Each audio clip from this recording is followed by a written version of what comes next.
Hi guys! Word for the day is, huwag matakot sa pagiging totoo sa lahat ng bagay. Bakit? Kasi, pag totoo ka, wala kang iiwasan. Kapag totoo ka, wala kang yuyukuan. At sigurado, mas maganda ang iyong buhay. Hayaan mo na yung mga naninira na yan. Bitter lang yan at mga talunan. Hayaan mo silang magsama-sama at manatiling nasa baba.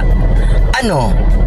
Magpapakatotoo ka o mananatili kang talunan? Bye!